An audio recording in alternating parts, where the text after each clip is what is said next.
Habang patuloy ang paglago ng Artificial Intelligence or AI, nagkukumahog din ang ilang bansa para makontrol ang mga materyales na kailangan sa paggawa ng mga computer chips. Isa po sa mga pinakabagong hakbang dito ay ang Pax Silica, isang international coalition na layuning palakasin ang supply chain ng mga semiconductors, critical minerals at mga teknolohiyang magpapatakbo sa susunod na henerasyon ng AI. Pero habang itinuturing ito ng ilan bilang pagkakataon para sa paglago ng ekonomiya, nababahala naman po ang karamihan sa pwedeng malaking kapalit ng pag-unlad na ito. Ano nga ba ang Pax Silica? At ano ang pwedeng maidulot ito sa Pilipinas? Sa unang tingin, pwedeng mukhang isa lamang itong panibagong kasunduan sa pagitan ng mga bansa. Pero sa likod po nito, nakataya ang kinabukasan ng isa sa pinaka-mahahalagang industriya sa mundo, ang semiconductor industry. Ang mga semiconductors ay ang mga maliliit na chips na matatagpuan sa halos lahat ng modernong teknolohiya. Mula po sa mga cellphones, laptops, electric vehicles, hanggang sa mga satellites, military equipments at AI systems. Ngunit sa bilis ng pagde-develop ng mga bansa ng artificial intelligence, tumataas din ang demand sa mga chips na ito.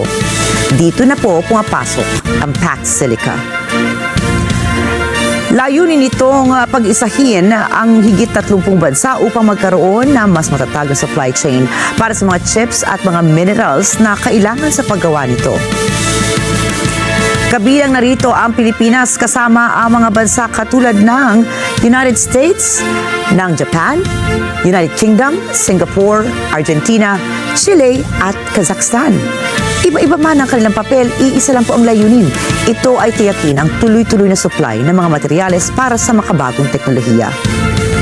Sa Pilipinas, makikita ng pamahalaan ang Pax Silica bilang pagkakataon upang mas makahatak ng investors sa semiconductor and high-tech manufacturing. Isa rin sa mga pinag-uusapang lugar ang New Clark City na nakikita naman bilang posibleng sentro ng mga high-tech industry sa mga susunod na taon. Malaki po ang papel ng Pilipinas dahil mayaman ito sa mga mineral na mahalaga sa modern industry. Kabilang dito ang nickel, copper, chromite at iba pang metals na ginagamit sa paggawa ng mga baterya, electronics at mga high-performance computer chips. At dahil po dito nakikita ng ilang ekonomista na pwedeng lumika ang Pax Silica ng libo-libong trabaho at mga bagong negosyo. Pero kasabay ng mga pangakong ito, dumarami rin ang mga tanong. Isa sa mga pinakamalaking usapin ang napakataas na pangangailangan ng tubig.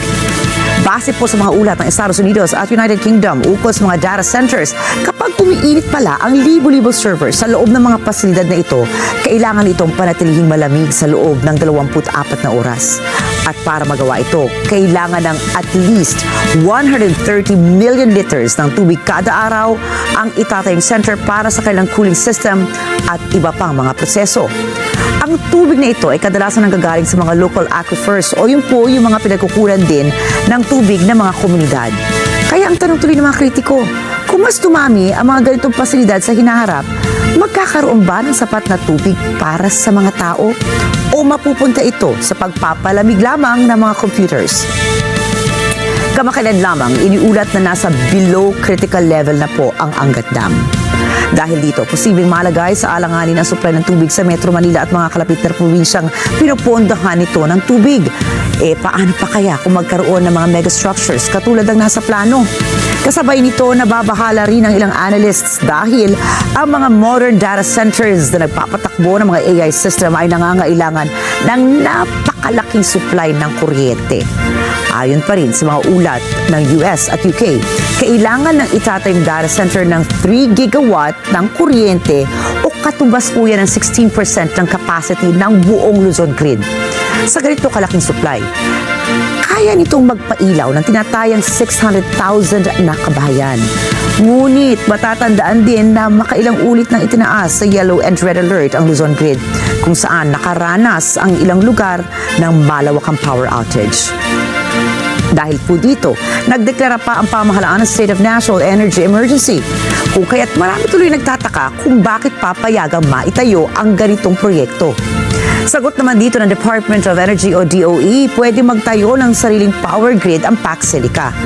May plano rin umanong solar panels na sapat upang mag-supply ng 500 megawatts. Ngunit, hindi lamang tubig at kuryente ang pinag-uusapan dito Mayroon ding mga kemikal na ginagamit sa paggawa ng mga semiconductors at ang epekto ng pagmimina ng lithium at rare earth minerals. Sa likod po ng mga pangako ng mas mabilis na teknolohiya at mas malakas na ekonomiya. Isa naman sa mga pinakamalalaking pangamba ng mga environmental groups ay ang mga kemikal na ginagamit sa paggawa ng mga semiconductors. Ang paggawa po kasi ng isang advanced microchip ay hindi lamang nangangailangan ng malinis na silicon. Dumaraan din ito sa dose-ng proseso ng paglilinis, pag-uukit, pag-layer ng mga materyales at sa bawat hakbang na ito, iba't ibang kemikal ang ginagamit. Kabilang po dito ang mga tinatawag na PFAS. Tinatawag din itong forever chemicals dahil napakatagal itong mabulok o mawala kahit i-dispose sa kalikasan. At kapag hindi maayos ang pagtatapon o paglilinis ng mga chemical waste na ito, pwede itong makontamina ang ating mga ilog, karagatan at maging lupang sakahan. Isa po sa mga binabantayan dito ay ang Japan. Malaki ang papel nito sa paggawa ng mga materyales at advanced chip components sa Asia.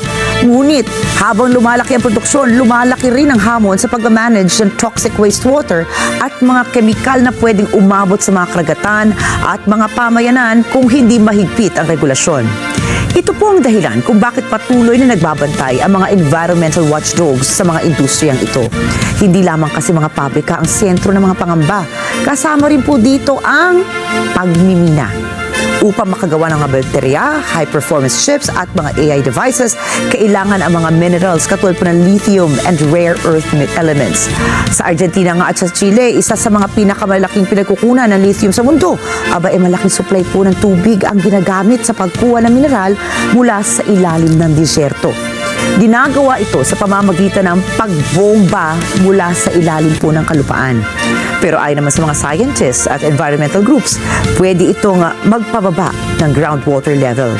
Ibig po sabihin, maapektuhan ang mga hayop at magdudulot ng kakulangan sa tubig para sa mga lokal na komunidad.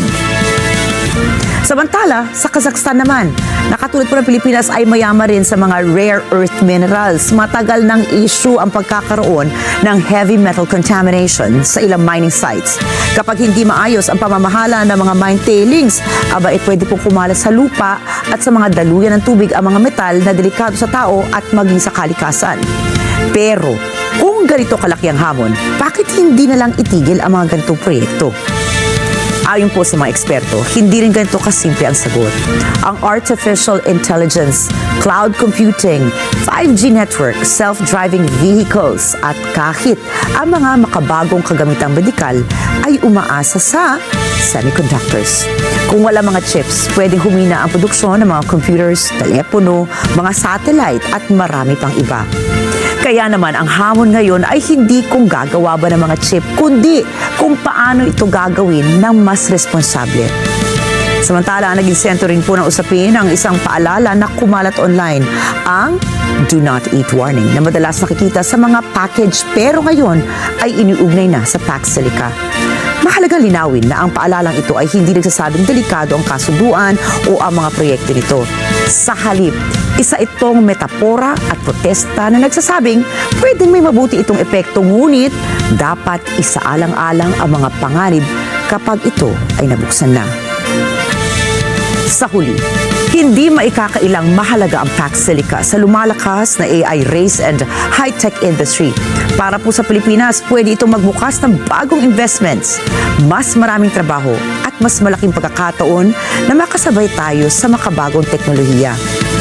Ngunit kasabay ng mga oportunidad na ito, dapat din tiyakin na hindi maisasakripisyo ang mga likas na yaman, ang supply ng tubig at ang kalusugan ng mga pamayanan. Dahil sa panahon ng artificial intelligence, hindi lamang ang bilis ng pag-unlad ang dapat sukatin, kundi kung paano ito maisasagawa na may pananagutan sa mga mamamayan at sa ating kalikasan.